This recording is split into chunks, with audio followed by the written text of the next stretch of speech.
आज स्टार्ट करते हैं एक्सरसाइज 13.2 के रिगार्डिंग। नेक्स्ट रूल नंबर जो भी था अपना, ठीक है, उस रूल्स के अकॉर्डिंग देखें कि नंबर्स विद एक्सपोनेंट 0, यानी ऐसी वैल्यू जिसकी एक्सपोनेंट किसके इक्वल आ जाए, 0 के। जैसे कल प्रीवियस डे बात की थी हमने लिखा था 5 raise to the power 3 is divided by 5 raise to the power 3। एक क्वेश्चन पूछा भी गया था ये कि अगर दोनों की बेसेस इक्वल हो, पावर भी इक्वल हो, तो उस कंडीशन में हम लोग क्या करते हैं, है ना। तो देखो 5 से डिवाइड कर लेगा, है ना। इसकी होल पावर कितनी लिख देंगे हम लोग, 3 लिखेंगे क्या? यस, ये लो 3। 5 बन जा 5, 5 बन जा 5, it gives 1 raise to the power 3, और 1 की पावर 3 यानी 1 के इक्वल भी होता है। एक तरीका तो अपना ये था इसको सॉर्ट आउट करने का। सेकंड थिंग अपने ये भी तो कर सकते थे इसको अपने कि 5 बेसिस दोनों इक्वल दे, पावर को सब्ट्रैक्ट कर दूं तो बनेगा 5 रेज टू द पावर 0, और वो होता है 1 के इक्वल। यानी किसी की भी पावर अगर किसके इक्वल बन जाती है, 0 के equal, it means no doubt वो किसके इक्वल होगा, अपने 1 के इक्वल ही होगा। मुझे इतना लंबा चौड़ा करके देखने की जरूरत नहीं थी, है ना। चले, यहां तक तो था अपना बेसिक फंडा, ठीक है। अब चलें एक्सरसाइज की तरफ। तो एक्सरसाइज 13.2, क्वेश्चन नंबर फर्स्ट। कल जैसे बात हुई थी, बहुत सारे रूल्स रेगुलेशन हमने देखे थे। अब उन रूल्स रेगुलेशंस का यूज करते हुए एक्सरसाइज 13.2 को हम सॉर्ट आउट करेंगे, ठीक है। देखिए फर्स्ट कंडीशन का first question, using laws of exponent simplify and write the answer in the exponential form. Laws of exponents का रूल यूज करना है, उसको सिंप्लीफाई करना है, और उसके बाद इसका जो आंसर्स मिलेगा उसको हमें एक्सपोनेंशियल फॉर्म में ही लिखना है, यानी वापस पावर फॉर्मेशन ही बनानी है। देखिए फर्स्ट क्वेश्चन, तो 3 raise to the power 2 multiply by 3 raise to the power 4 multiply by 3 raise to the power 8। याद करें रूल को, तो फर्स्ट रूल था व्हेन बेसेस आर इक्वल, और साइन था बीच में मल्टीप्लाई का, है ना। तो मल्टीप्लाई करने पर हमने पावर्स को क्या कर दिया था बेटा, ऐड कर दिया था ना। कर दे ऐड, देखो 3 3 3, तीनों कंडीशन में हमारे पास बेस क्या है, इक्वल है। तो नो डाउट साइन मल्टीप्लाई का था, इसलिए हमने पावर्स को क्या करनी है, ऐड करना है। तो क्या होगा, 3 raise to the power 2 plus 4 plus 8, it gives 4 और 2 6, 6 और 8 14। आंसर मिला 4 raise to the power 14, sorry 3 raise to the power 14, ठीक है। तो यहाँ क्वेश्चन में जहां जहां हमारे पास मल्टीप्लाई के पार्ट है, बहुत सारे मिक्सअप पार्ट दे रखे हैं, नहीं जितने भी मैंने फॉर्मूलाज आपको डिस्कस किए थे वो सारे फॉर्मूलाज का यूज उसने यहाँ पर किया हुआ है। चलें सेकंड वाले में देता है डिवाइड का sign, 6 raise to the power 15 is divided by 6 raise to the power 10। Rule क्या लगेगा, a raise to the power n is divided by a raise to the power m, therefore a raise to the power n minus m। Power subtract हो जाएगी ना rules के according, करें subtraction तो आएगा 6 raise to the power 15 minus 10, it gives 6 raise to the power 5। Simple simple से question है ना। तो अगर हमारे पास दिमाग में रूल फिट है तो आंसर हमारे हिट है, नहीं तो हम गए पिट, ठीक है। चलें देखते हैं नेक्स्ट, फिर मल्टीप्लाई का था, डू योर सेल्फ में चले जाना, ठीक है। नेक्स्ट फिर मल्टीप्लाई है, आप अपने आप करोगे। मैं इसका देखता हूं part number 5, 5 raise to the power 2 की whole power 3 is divided by 5 raise to the power 3। देखो फर्स्ट ऑफ ऑल रूल मिला हमें होल पावर का, और होल पावर के रूल्स के अकॉर्डिंग क्या था, पावर ऑफ पावर थी, है ना। तो क्या था, a raise to the power n कि whole power m it gives a raise to the power mn, यानी पहले मल्टीप्लाई होगी। कर दें तो 5 किससे मल्टीप्लाई करेगा पावर में, 2 multiply by 3 is divided by 5 raise to the power 3। 3 ने 2 से मल्टीप्लाई किया, 3 2 जा 6। चलो 5 रेज टू द पावर 6 बन गई, डिवाइड का sign, 5 raise to the power 3 लगा दिया वापस। फिर देखो कुछ याद आया, यस क्या था, a raise to the power n is divided by a raise to the power m। Sign divide का आ गया ना, बेस दोनों के इक्वल थे तो नो डाउट पावर सब्ट्रैक्ट होगी, तो आएगा 5 रेज टू द पावर 3 अपना फाइनल आंसर बनेगा। ठीक है ना। आई थिंक बहुत सिंपल से क्वेश्चंस है और अच्छे ढंग से समझ में भी आ रहे हैं, है ना, कोई ज्यादा कॉम्प्लिकेसी नहीं है।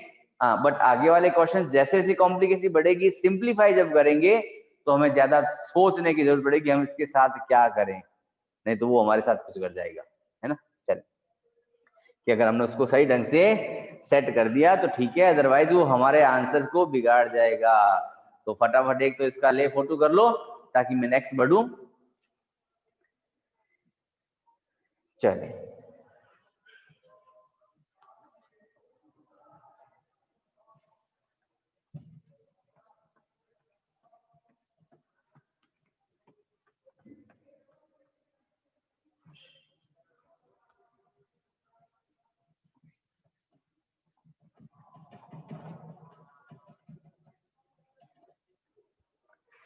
इसी के पार्ट में आगे देखें। देखो पार्ट नंबर इसका 6, 2 raise to the power 5 multiply by 5 raise to the power 5।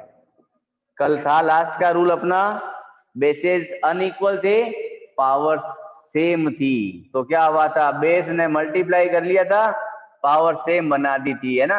a की power 5 a raise to the power n multiply by b raise to the power n बना ab की पावर n था, यानी a ने b से multiply किया था।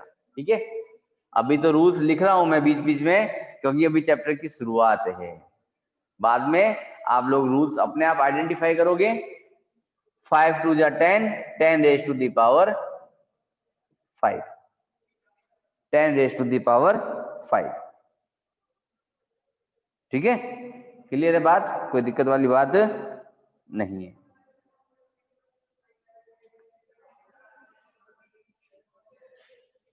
Seventh part same as है, डू योर सेल्फ में ले लेना। 8th नंबर पार्ट इजीली हो जाएगा, पावर की पावर मल्टीप्लाई कर दिए, है ना। पार्ट नंबर 9th देखते हैं। 2 raise to the power 20 is divided by 2 raise to the power 15 multiply with 2 raise to the power 3। कोई जरूरी नहीं है कि एक बार में केवल एक ही रूल की बात करें, ये मोर देन वन रूल भी एक साथ फॉलो कर सकता है क्वेश्चन, बस हमें दिमाग लगा के उसको सोचना पड़ेगा कि इसमें कौन सा रूल लग रहा है, और आई थिंक सबके पास दिमाग है। ठीक है, चल फर्स्ट ऑफ ऑल देखो यहाँ डिवाइड का साइन दिखा ना, बेस दोनों के क्या थे, इक्वल, नो डाउट पावर क्या होगी, सब्ट्रैक्ट। बार बार कॉपी नहीं कर रहा हूं मैं रूल्स की अब, तो 2 raise to the power 20 minus 15, ये तो bracket pack, multiply 2 raise to the power 3, क्योंकि बॉड मास भी साथ साथ चलेगा, है ना। तो 2 रेज टू द पावर 5 बचा के अपने पास यहाँ पर, यस, मल्टीप्लाई किया 2 रेज टू द पावर 3। देखो फिर दोनों के बेस थे इक्वल, साइन किसका मिला मिडल में, मल्टीप्लाई का। रूल क्या कहता है, जब बेस इक्वल हो, साइन मल्टीप्लाई का हो, तो powers will be add, power को ऐड कर देते, तो 2 रेज टू द पावर 8। हम लोग सबके आंसर किस में लेके आ रहे हैं, एक्सपोनेंशियल फॉर्म में, क्योंकि क्वेश्चन में हमने यही बताया गया था। ठीक है, क्वेश्चन ने भी हमें यही बताया था कि आपको करना है एक्सपोनेंशियल फॉर्म में कन्वर्ट। पार्ट नंबर 10 देखा, 8 raise to the power t is divided by 8 raise to the power 2। देखो दोनों का बेस इक्वल है तो नो डाउट एक बार रहेगा, साइन डिवाइड का था तो पावर सब्ट्रैक्ट होती है, यहां हम सब्ट्रैक्ट करेंगे t माइनस 2 को, t-2 यानी t की वैल्यू हमारे पास कुछ भी गिवन नहीं है। इट मींस t-2 का t-2 ही रहेगा, t में से 2 माइनस कभी होगा नहीं, क्योंकि एक वेरिएबल एक नॉन वेरिएबल है। इट मींस ये अलजेब्रिक एक्सप्रेशन का पार्ट है। ठीक है, तो इसी के साथ हमने क्वेश्चन नंबर फर्स्ट को कंप्लीट किया है। रूल्स रेगुलेशंस साथ साथ डिस्कस किए हैं कि किसमें कौन सा रूल लग रहा है। ठीक है, क्वेश्चन नंबर सेकंड, सिंप्लीफाई, है ना, करें। And express each of the following in exponential form. ये कह रहा है इसको सिंप्लीफाई भी करना है और आंसर्स वापस अपने एक्सपोनेंशियल फॉर्म में आने चाहिए। यानी इस कंडीशन में जो अभी आपने जो क्वेश्चंस पूछे थे कि ये बेस अलग होंगे, पावर्स अलग होगी, उस कंडीशन में क्या होंगे, जैसे मैंने 2 एग्जांपल दिए थे अभी आपको, उस टाइप के क्वेश्चंस है। देखें इसका first question, second question, question number first part, 2 raised to the power 3 multiply by 3 raised to the power 4 multiply by 4 upon 3 multiply by 32। तो फर्स्ट ऑफ ऑल तो हमने देखा कि जिसका हमें बेस ऑलरेडी प्राइम नंबर दे रखा है उसको तो छोड़ दो एक बार के लिए। जैसे देखो 2 रेज टू द पावर 3, तो 2 क्या था, prime number, ignore once. 3 raise to the power 4, 3 क्या था, प्राइम नंबर, इग्नोर वंस। यहाँ 3 दे रखा है, इट मीन इसकी पावर कितनी है, 1 है। कुछ भी नहीं है तो 0 नहीं लिख सकते हम लोग, क्योंकि 0 लिखते तो किसके इक्वल हो जाएगा, खुद ही 1 के इक्वल। यहां से मुझे एक तो दिखा देखो 4, यहां दिखा मुझे 32, जो आपस में क्या थे, कंपोजिट नंबर थे। तो फर्स्ट ऑफ ऑल मैंने 32 को प्राइम नंबर्स में कन्वर्ट किया, तो 2 से गया 16 टाइम, 2 से गया 8, 2 से 4, 2 से 2 एंड 2 से 1, यानी 32 को लिख सकते हैं हम लोग 2 रेज टू द पावर 5। और देखो 4 यहां से शुरू होता है, तो 2 रेज टू द पावर 2, तो इसको first of all exponential form में कन्वर्ट किया, तो 2 raise to the power 3, 3 raise to the power 4, 2 raise to the power 2, 4 हो गया। ठीक है, ये 3 रेज टू द पावर 1, 32 क्या था कि 2 रेज टू द पावर 5, इतना ही था हमारे पास। सब कुछ एक्सपोनेंशियल फॉर्म में बदला जा चुका है। अपॉन में लिखने का मतलब भी अपने आप में डिवाइड करना ही होता है, आपको पता है ना।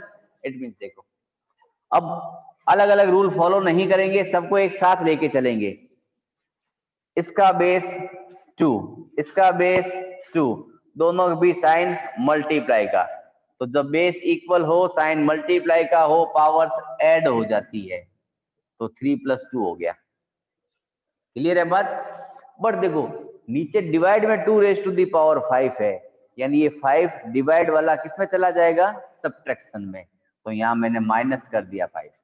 आई बात समझ, मैंने प्लस करके फिर माइनस क्यों किया, क्योंकि फर्स्ट कंडीशन में बेस क्या थे, equal, 2 raise to the power 3 और 2 रेज टू द पावर 2, दोनों के बेस इक्वल थे, साइन मल्टीप्लाई का था, तो हमने पावर को ऐड कर दिया, है ना। तो रूल्स के अकॉर्डिंग रूल अपना यही था, a raise to the power m और a raise to the power m multiply हो तो an प्लस m हो जाता है, और a की power n divided by a की पावर m हो तो n माइनस m हो जाता है। ये थे रूल्स अपने, मैंने दोनों रूल्स एक साथ लगा दिए, यानी ऊपर वाले दोनों साइंस को ऐड कर दिया, इस नीचे वाले को ले जाके ऊपर माइनस कर दिया। अब चलते हैं इस 3 के पास, तो 3 रेज टू दी पावर 4, यहां देखो डिवाइड में है तो नो डाउट माइनस में जाएगा, -1। 3 और 2 दोनों ऐड हुए तो बना 2 raise to the power 5 -5 multiply by 3 raise to the power 3। 5 में से 5 लेस किया, नो डाउट 0 बचेगा, 2 raise to the power 0 multiply by 3 raise to the power 5। किसी की भी पावर अगर 0 होती है तो a raise to the power 0 किसके इक्वल होता है, वो हमेशा 1 के इक्वल। इट मींस ये हो गया आपका 1 और ये मल्टीप्लाई में आ गया 3 रेज टू दी पावर 3, और 1 से मल्टीप्लाई करते 3 रेज टू दी पावर 3 ही रिमेनिंग रहेगा। क्लियर है, 3 रेज टू दी पावर 3 ही रिमेनिंग रहेगा। आई थिंक क्वेश्चन समझ में आ गया है। चलते हैं नेक्स्ट क्वेश्चन की तरफ। Next question, question number second, part number 2। आप लोग इन क्वेश्चंस के साथ साथ वही क्या ले फोटो, ठीक है, करते रहना स्क्रीनशॉट, ताकि आपको प्रैक्टिस करने का मौका मिल जाएगा, ठीक है ना। देखिए पार्ट नंबर सेकंड इसका, part second is curly bracket 5 raise to the power 2 की whole power 3 is multiply with 5 raised to the power 4 is divided with 5 raised to the power 7। बहुत सिंपल सा लॉजिक है इसका। आधा पार्ट तो हम लोग क्वेश्चन नंबर फर्स्ट में कर चुके हैं। देखो इतना पार्ट, एक पार्ट और ऐड हो गया। चलें पहले इसको देखें। तो 5 रेज़ टू द पावर 2 और 3 क्या करेगी बेटा, मल्टीप्लाई, है ना। क्यों? क्योंकि अपना रूल क्या था कि a raise to the power n की whole power m is equals to a raise to the power mn। Multiply करते थे, कर दी मल्टीप्लाई, या फिर मल्टीप्लाई का साइन लगाया, 5 रेज़ टू द पावर 4 लगा दी, डिवाइड का sign 5 raise to the power 7। इस रो में देखा बेसिस इक्वल थे, साइन मल्टीप्लाई का, बेसिस सेम रहेंगे, पावर विल बी ऐड, यानी a n प्लस m हो जाएगा आपका, यानी यहाँ 6 प्लस 4 हो जाएगा। ये लो 5 6 प्लस 4, और यहाँ डिवाइड का sign 5 raise to the power 7, 5 raise to the power 10 is divided by 5 raise to the power 7। या फिर वही नया रूल लग गया अपना, a raise to the power n is divided by a raise to the power m n minus m। करते हैं subtraction, तो 5 raise to the power 10 minus 7 it gives 5 raise to the power 3। बहुत simple सा concept था इस question का, है ना। मैंने हर स्टेप में आपको रूल्स लिख के दिखा दिया, मैंने कौन सा रूल कहाँ फॉलो किया। आई थिंक इस क्वेश्चन में कोई दिक्कत नहीं होनी चाहिए। तो बहुत ही सिंपल सा क्वेश्चन था ये अपना, ठीक है। जैसे मैंने एक बात की थी पहले, जिसमें मैंने 8 रेज़ टू द पावर 2 जब बेसिस अनइक्वल थे, पावर भी अनइक्वल थी, तो कुछ कबाड़े किए थे हमने ना, वही कबाड़ा नेक्स्ट क्वेश्चन में आ रहा है, ठीक है। करें, देखो इस क्वेश्चन में कोई डाउट नहीं था। चलते हैं आगे।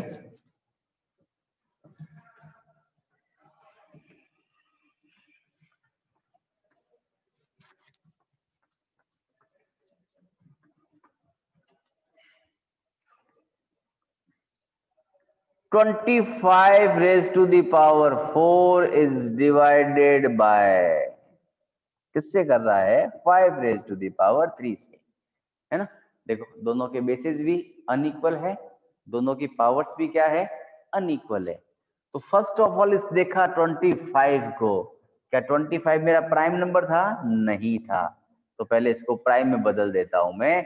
तो ये आ गया मेरा 5 रेज़ टू द पावर 2, यानी हम इस 25 की जगह पर लिख सकते हैं 5 रेज़ टू द पावर 2 की whole power 4 is divided by 5 raise to the power 3, ठीक है।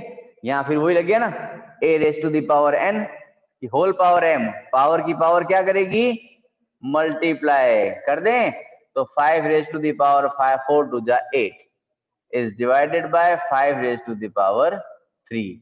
साइन किसका मिल गया, डिवाइड का, क्या कर दें, सब्ट्रैक्शन। ये लो, तो बना 5 raise to the power 5। Answer हमें एक्सपोनेंशियल फॉर्म में पूछे गए हैं, तो हम लोग नो डाउट इसको एक्सपोनेंशियल फॉर्म में ही लिखेंगे, ठीक है। सिंपल से क्वेश्चंस है, कुछ एक क्वेश्चंस अभी हो जाएंगे हमारे, अगर कुछ रह जाते हैं तो आप अपने आप करने की कोशिश करना, अदरवाइज अपनी नेक्स्ट डे की क्लास में कंटिन्यू करेंगे उसको।